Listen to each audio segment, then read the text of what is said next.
In the newest edition of its online magazine, Inspire, Al-Qaeda is calling on its followers within the United States to attack American cities with car bombs.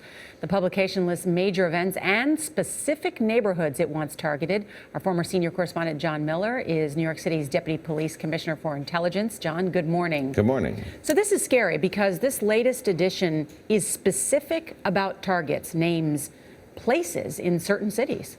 This is kind of the one-stop shopping issue for an amateur terrorist, because what it talks about, and remember, this is something that's been released online, it's out there. What it talks about is targeting New York, Washington, Los Angeles, Chicago, specific places, specific targets, specific events.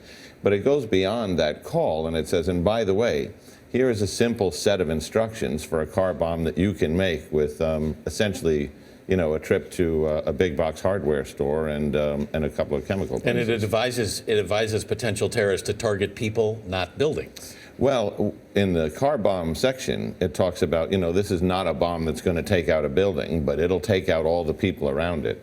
This is typical of Al-Qaeda's targeting, which is to kill as many people as possible. We don't want to cause alarm, so we're not going to mention some of the specific locations that are in Inspire. But this magazine has been used by terrorists in the past for inspiration.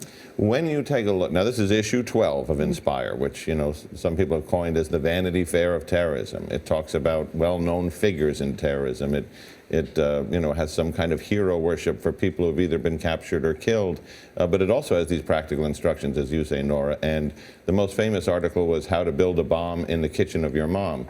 This became the recipe used by Jose Pimentel, who targeted military locations in New York City, who pled guilty to those charges based on an Intelligence Bureau investigation a couple of weeks ago.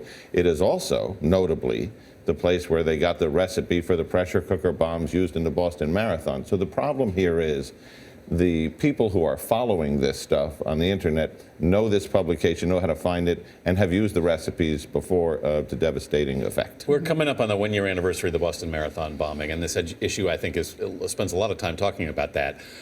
Are they trying to recruit people? I mean, is there a certain time of person they're after here, John? Anthony, you can read this a couple of ways. One way, you can read Inspire magazine as some kind of sign of failure, which is Al-Qaeda Central has now diminished to the point that it has to put out this wide net and say, can anybody do anything? Because as an organization, we're not effective that way.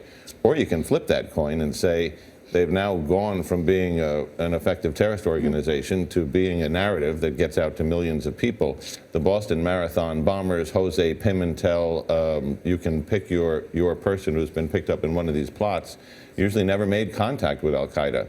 But many of them got their plans and plots from Inspire magazine. Can you give us some insider's insight, though, because you're now the deputy commissioner at the NYPD. When you see stuff like this, how do you use it to stop potential threats?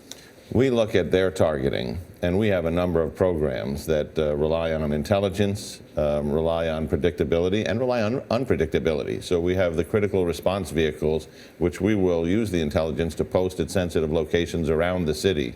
Depending on what the intelligence stream is telling us that day, we have the Hercules teams, which are heavily armed groups, which will deploy at high-profile locations with no notice. It's the kind of thing that will keep somebody trying to make a plan off balance, but it also relies, on the intelligence and a little bit of luck. Can we ask you, John, since you're here, about what's going on with the Malaysian plane? I mean, you've dealt with terrorist issues before. Do you see anything, any pattern here that suggests something might have happened?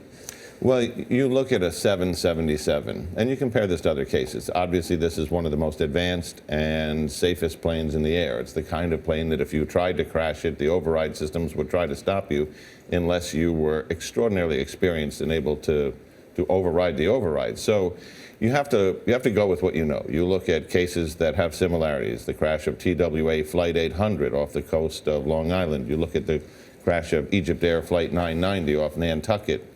One involved a pilot deliberately downing the plane. The other involved an old aircraft that had electrical problems that caused sparking in the center fuel tank. In this plane, what we have is a serious mystery, and the problem with it, Anthony, is until we know the answer to that, we have to consider all the possibilities, including the worst. Yeah, very scary indeed. John Right. Miller, good to see you here. Good to be back. Thank you so much. Thanks, John.